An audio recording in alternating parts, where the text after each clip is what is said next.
the Jewish Geography Podcast. This is your host, Rabbi Eitan Levy. Thanks for being with me. We're going to jump right in, and I want to say happy Tu BiShvat. Tu BiShvat, what is that? Okay. So there's a couple explanations that are required here. Tu BiShvat is a holiday which has a complicated history. It has a lot of layers to it. But the thing it's most commonly compared to is a sort of Israeli Arbor Day, a special day for the trees, the new year for the trees, we say. So what does it mean for it to be a, quote, new year for the trees? So a good question to start with is, what does it mean for something to be a new year? So for most people, that's a pretty obvious question because, well, we count the years. We start from some date, right? Today, it's 2018. And on the night of, at midnight between January 31st between December 31st and January 1st, it turns into the next calendar year. It's simple. It's how we keep track of time. It's when we know what is what. But for Jews, it's a little bit more complicated because we have immediately come to mind, for any religious Jew at least, any Orthodox Jew, at least two New Years. Because originally, if you read the Bible, the first month that's referred to is Nisan. Nisan is the month that has Passover in it. We start with the first month when the Jews leave Egypt. But we all know that the Jewish New Year is Rosh Hashanah, which is not in the month of Nisan. It's in the month of Tishrei, 6 months later. On the 1st of Tishrei is the quote-unquote New Year. That's when we celebrate Rosh Hashanah, the head of the year. So obviously, there have to be different meanings of New Year depending on what you're counting. And for our purposes, we have 4 New Years. And this comes from the tractate in the Mishnah, the oral tradition, called Rosh Hashanah. The very first section of the book says, they are 4 days in the year that serve as the new year, each for a different purpose. On the 1st of Nisan, that's the month that has Passover in it, is the new year for kings. It is from this date that the years of a king's rule are counted, and the 1st of Nisan is also the new year for the order of the festivals, as it determines which is considered the first festival of the year and which the last. And that's because, right, in our biblical quotations, when it commands us to keep the festivals, it will tell you it's in the first month, it's in the second month, it's in the third month, fourth month, fifth month. The names are referred to by their order, not by names, which were adopted later during the first exile.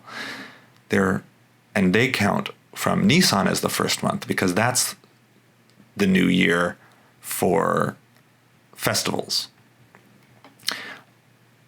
The second new year, so we continue, on the 1st of Elul is the new year for animal tithes. So we also take tithes from the animals that are born. Some of them are given to the priests as a gift, tithes being the 1/10 of our produce. And for different types of produce, that happens at different times of year, which depends on when they grow. But Elul, the continuation of the quotation here, all the animals born prior to that date belong to the previous tithe year and are tithed as a single unit, whereas those born after that date belong to the next tithe year. Rabbi Elazar and Rabbi Shimon say the new year for animal tithes is on the 1st of Tishrei. So there's a disagreement there, but it might be that the 1st of Tishrei is the new year for both animal tithes and for what we're about to learn for the counting of the years. But it could be that that's a separate date on the 1st of Elul, a month earlier. And we continue. On the 1st of Tishrei is the new year for counting years. That doesn't seem to be any argument over, for calculating sabbatical years and jubilee years, and for counting the years. Quote, from the 1st of Tishrei there is a biblical prohibition to work the land during these years, that is the sabbatical years, for planting, for determining the years of Orla, the 3-year period from when a tree for when a tree has been planted, during which time its fruit is forbidden. So a new fruit tree that we plant, that's referring to. Orla is a law that so the first 3 years of a tree, you're not allowed to eat the fruit. And for tithing vegetables, as vegetables picked prior to that date cannot be tithed together with vegetables picked after that date. So a lot of different things, largely agricultural. And then we have Shvat, which is the month we are in right now. On the 1st of Shvat, that's the name of the month, is the new year for the tree. The fruit of a tree that was formed prior to that date belonged to the previous tithe year and cannot be tithed together with fruit that was formed after that date. This ruling is in accordance with the statement of Beit Shammai. So one group of rabbis under Shammai, they say that this date is supposed to be the first day of Shvat. Returning to the text, but Beit Hillel say the new year for trees is on the 15th of Shvat. End quote. So we have two different opinions, that the new year for counting the trees is from either the 1st of Shvat or the 15th of Shvat. So just like with Roman numerals, in Hebrew we write numbers with letters, and that means that any number that we write can also be pronounced as a word, or at least usually one way or another. Actually, it's especially true in Hebrew because we only write down the consonants, so you fill in the vowels mentally in a way that it turns it into a word. So tet vav are the letters to write the word 15, and that becomes tu, T-U. So Tu BiShvat means the 15th of Shvat, and that is the date where we celebrate this time. So actually, originally, this was a very obscure halachic, that is Jewish law, issue, unless you're a observant Jewish farmer in the land of Israel. This is really an agricultural date, which is important for technical purposes of knowing how do you calculate the tithe that you're supposed to give from the previous year's crop versus what you give for the next year's crop, because you don't have to give from every bit and piece. As you grow it, you calculate it all together for that year and give the tithe, that is the 10th of your crop that you give to the as a tax to the temple, to the priestly class. You give or to the poor, and whatever. It's given, different pieces are given to different people, and it's a complicated system. But anyway, so you calculate that from and to this date.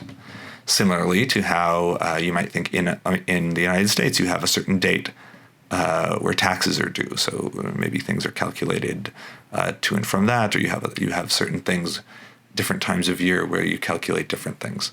But this is based around an agricultural cycle in the land of Israel, and these are laws which are agricultural laws which only apply to Jews working the land in the land of Israel. Now, in exile, most Jews were not concerned with these laws because they weren't farming. And if they were farming, they weren't farming in the land of Israel where this law would be relevant. And over time, different things sort of accrued around it. For one, it's in the middle of the month, and the next two holidays coming up, we have next month, we're going to have Purim, and then exactly a month after that, we're going to have Pesach, Passover, which has the famous Seder. So in the Middle Ages, it developed that people celebrated, marked the 15th of Shvat, and as a sort of pre-Passover. It's in the middle of the month, 2 months before. And the Kabbalists made all sorts of connections in the Kabbalists in Tzfat, in the, I don't want to get the year wrong, but in the 15th, 16th century. In Tzfat, they made a Seder. They made just like a Passover Seder, they made a Seder that involves 4 cups of wine, which mirrors the Passover Seder, and 10 different fruits that people would eat that are grown on these trees, and that they made a mystical connection between this being the new year for these trees and when we would tithe them, and things happening in a mystical realm, and the eating of these fruits and saying the blessings for them, etc. So in the Middle Ages, there came into existence this thing called a Tu BiShvat Seder, a Seder that people would sit and do reading from these mystical texts and eating these fruits, and it was sort of a joyous celebration. And then the Mizrahi movement, which was, I'd say, early religious Zionists in the late 19th century, they adopted this as a day for celebrating planting and growing in the land of Israel. They were early modern Zionists, and they were religious, and they wanted to have a religious date to connect to the new planting and sowing of the land of Israel, and especially with trees. And in the early 20th century, this date was adopted by the JNF and other secular Zionists as a good day to celebrate the planting and growth of the land, and a way to connect it, obviously, to our ancient traditions in the land of Israel. So it became a modern Israeli holiday by virtue of that.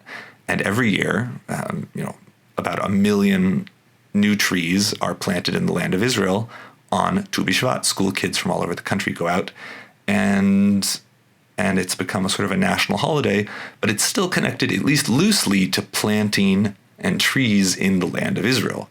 Of course, as happens with every popular Jewish custom, especially ones that are popular among secular Israelis, it makes its way into sort of more liberal Jewish society in a little bit of a different way, in that it becomes sort of a day that's more generally concerned with ecology and green, the Green Party, wherever makes a big deal out of it, and they like it because it has to do with planting trees. And as far as that goes, it's good. It's not a major, it's not actually even a holiday in Judaism. It's a date on which the legal status of fruit grown from one year to the next changes, and which the mystical arm of Judaism, the Kabbalah, considers to have special significance. But it's not actually a holiday, which is a sort of a technical designation. There's no required commandments or anything that we do on this day. There's no it's not a day on which work is not allowed, like the major biblical holidays or Shabbat. But it is a day on which we look around and we acknowledge that God is helping the trees to grow, and that's a sign of his not how you would say in English, his rachamim, his chesed, the kindness that he's doing to his people in his land. Now, it says in the Gemara that there's no surer sign of the coming of redemption than that the land of Israel will give forth its bounty, will greatly give forth its bounty. And thank God, we really see the land giving forth great bounty to the Jewish people in these days. So hopefully that means that the time of redemption is coming, and peace on earth, and a house of prayer for all nations on the Temple Mount. But in any case, it's a time to take stock and look for that. There's a discussion in the Gemara.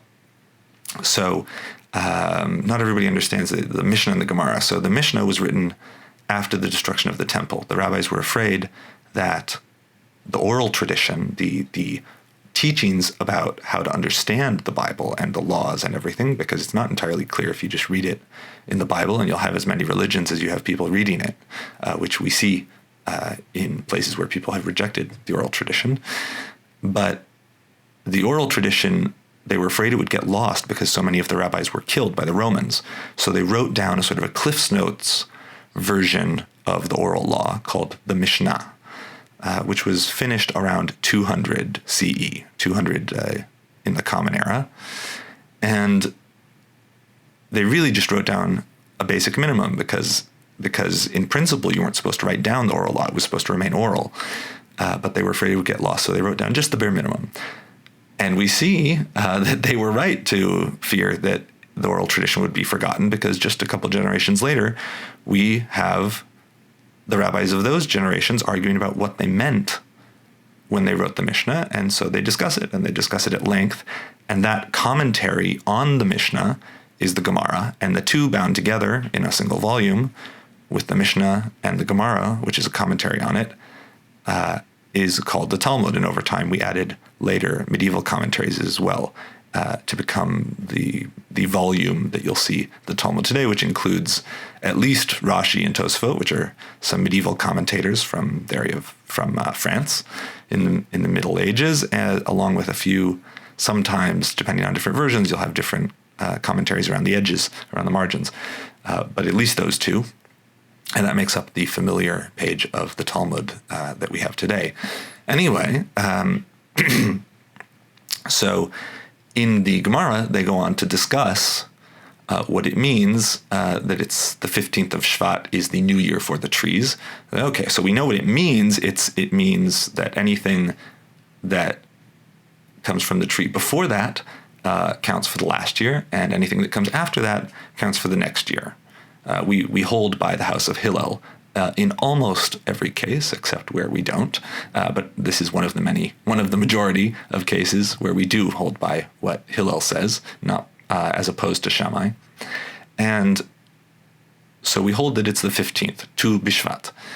But why? Why Tu BiShvat? Why not any other date? Why not any other random date? So the Gemara essentially comes to the conclusion that it's because it is at this point that the tree has absorbed the majority of the rain that it's going to get over the winter, on average, obviously, of course, and that after this date, it will be a minority of the water that it gets over the winter, which in Israel it pretty much only rains in the winter, and therefore the majority of the power, right, the energy, the food, essentially the water that the tree needs, the main ingredient that it needs, that's not just sunlight and dirt, which is there pretty much all the time here. The water, the majority of it has already been absorbed by the tree, and therefore, from that date on, the rest of the water is for the rest of what's going to happen belongs to the next year. It's a very interesting, non-modern way of thinking about it, and it's a common issue when you think about Jewish law that there's sort of logic, where we would say if I was to look at it, I would probably say, well, we should count from the end of the harvest season for that tree, and it should be different for each tree. But no, the rabbis, they want to make it the same date for all the trees, and they don't blossom at the same time. They don't fruit at the same time. So what do we have? So the rabbis look for a halachic logic, a Jewish legal logic, for what's the common denominator by which we can divide from one year to the next. And they decide, well, what's the thing that happens the same to all the trees, at least all the trees in one area? It's the rain that they receive. So they picked a date which they think is when we get more than halfway through the winter rains, and that's the date that they choose, and it applies equally to all the fruit trees, regardless of whether they're going to blossom or fruit right now, or already have, or whether they're going to blossom and fruit in 2 or 3 months. And the main symbol of Tu BiShvat that's become the symbol is the shkedia, the almond trees, and they always start to blossom around Tu BiShvat, which is really the middle of winter. It's not a spring holiday. Spring isn't until Passover in a couple of months.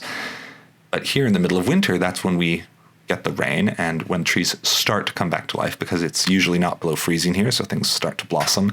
And the first tree is a almond tree. And we have a wonderful little song that kids sing in school here about the almond trees blossoming and the birds on the rooftop singing, and that indicates to us that Tu BiShvat is coming. And Baruch Hashem, that's today. So Mazel Tov, we made it. If you are in the land of Israel and you're planning your tithes for the year, remember, everything from yesterday belongs to last year, and everything from tomorrow, today and tomorrow, and onward belongs to next year. שמש פזורחת, ציפורים מראש כל גג,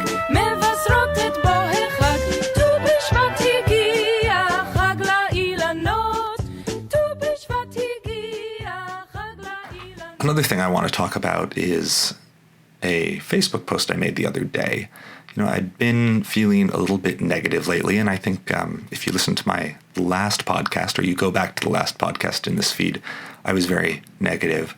And I really think that was a mistake, and is a mistake to look at the world that way. And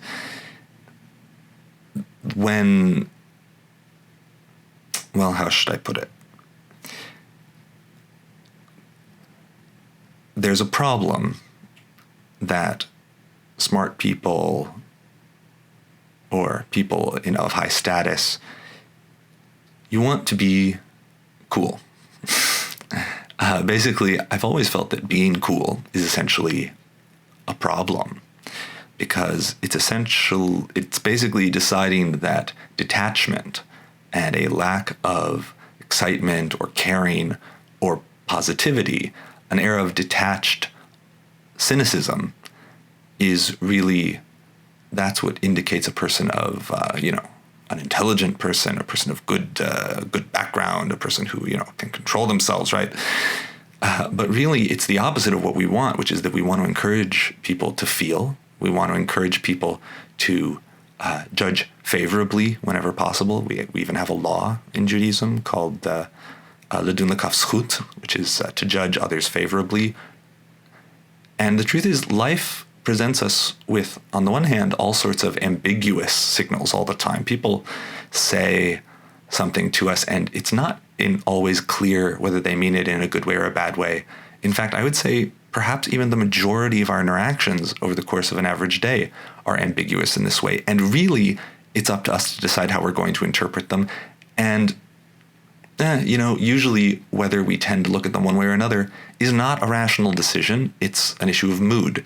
So if we're already making these judgments not rationally, we might as well choose the one which has a better outcome, which makes us happier, which increases goodness and kindness in the world. And that is to view these ambiguous things positively.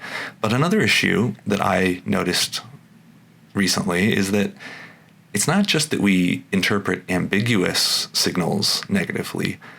Many of us, and I guess I'm outing myself here, because we all think that the way people work is the way we work, and maybe I'm wrong. Maybe other people are just more positive than me. But it seems to me that many of us interpret those ambivalent, those unclear, ambiguous signals negatively, but also we just sort of fail to take notice of all the wonderful, nice little things that people do all the time, because we kind of take that for granted as the way it should be, and it is the way it should be, but it certainly shouldn't be taken for granted. And then the negative things that happen they really stand out as and we remember them better, and we think about them more. And it comes to dominate our memory about the day and how it happened, and over time that comes to dominate our view of people and of humanity. And so yesterday I was wandering around in the old city with some tourists. Let me see, not yesterday, already a couple days ago. And I just had a wonderful day, because I was in this mindset of looking for the good that people were doing and noticing it. And I want to read you just the Facebook post I wrote that evening when I got home. Start quote. Today, I witnessed a secular-looking soldier carry a Haredi bag lady's cart up a massive flight of stairs for her without a word of request or thanks exchanged. An Arab driver in Silwan stopped patiently and let me cross the street, not at the crosswalk, with a group of 30 tourists in tow, without showing any impatience, as the cars behind him honked, and a Haredi Yemenite beggar gave me an extended Torah lesson and many blessings, heartfelt blessings, in return for a few shekels. The young dati, that is religious, guy with a kippah and a ponytail at the coffee shop gave me a free pastry with my free, that is because I'm a tour guide, coffee, just 'cause, and wished me a Yom Nifla, an amazing day. Rabbi Nachman's teachings train his followers to search for the good point in themselves, no matter how far they've fallen, and to see the good in every person. May we all be blessed with eyes to see the good in ourselves, in every individual, and in every group of people with which we merit to come in contact. I just think that's a beautiful, beautiful way of looking at the world. Sorry, end quote. That's the end of the quotation. The way that looking, you know that not everyone is good, but we also know that everyone is complicated. And, putting edge cases of, completely evil people, if that is a thing that exists, to the side, we're certainly better off looking for the good in people. And that doesn't mean, you don't punish wrongdoers, you don't try to protect yourself from them, you don't oppose things that you think are bad, but it means that you don't see the person in terms of evil. You don't assume, unless you have no choice but not to, the negative intent. You don't assume the worst of the person, even if they're doing bad things. Maybe they're mentally ill, maybe they just made a bad choice. Whatever, it doesn't tell you anything about them. Except that they did this bad thing, and if they do it repeatedly, fine. You have to defend yourself from them. They're a person that does that kind of thing. That's something you need to deal with. But you can still look for the good in them, and I think you're going to walk away a lot happier for that, and no less safe and no less realistic in your worldview, because the complicated nature of every human soul is also true. And to discuss that complicated nature, I wanted to read a quotation from Rav Kook, Rav Avram Yitzchak Cohen Kook. He was the first chief rabbi of the proto-state, the Yishuv, the pre-state Jewish settlement here in the land of Israel. And he had a very interesting and wonderful sort of philosophy of things. And he had a lot of public critics, let's say, from many sides. Both some secular people didn't like him, some ultra-Orthodox people didn't like him, mostly ultra-Orthodox, because he took a tremendous amount of intellectual and effort and a lot of flack for viewing the positives about even secular Israelis, or people who would become Israelis, and secular Zionism, and understanding the good that it was doing, despite the bad that, religiously speaking, that it was doing, it was a secular movement which was very anti-religious. On the other hand, people who were doing it were settling the land of Israel and enabling. They were the majority of the settlers, and they enabled the religiously observant Zionists to be able to come also as part of their larger movement. And I think today, thank God, we see that the country has become more and more religious over time. So it's really, they have served historically a very important role. And also as individuals, despite being secular, you have to look at each individual, and you can see very positive things in them, even from a religious perspective, regardless even of the fact that they're not observant, which we wish they were, but they're not.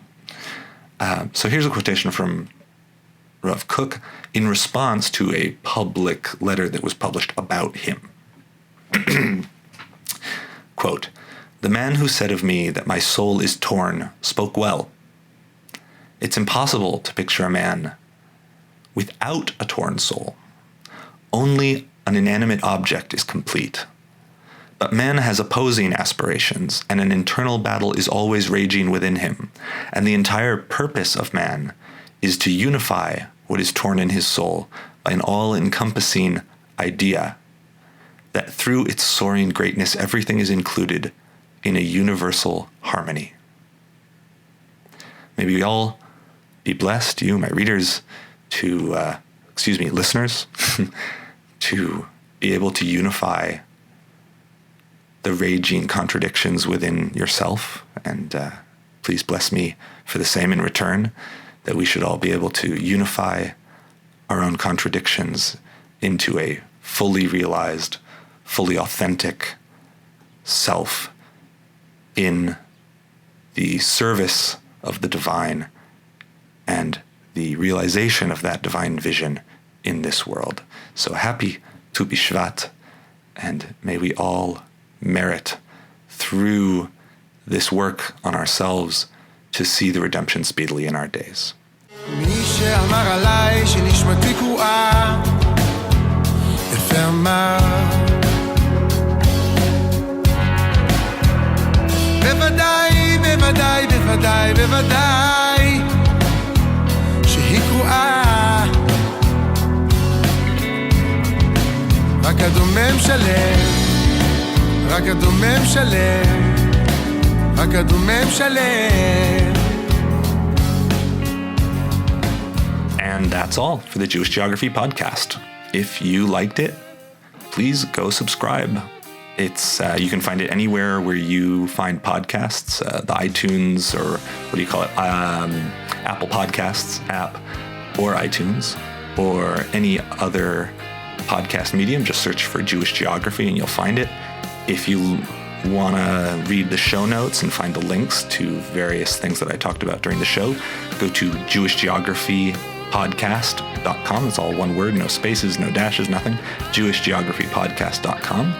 And if you really like it and you would like to give a little bit of money, any amount is great, you can go to patreon.com/Rabbi Eitan, RABBIEITAN. And you can give a little monthly support to the podcast if you enjoy it. Thank you and have a great Tu BiShvat and great week.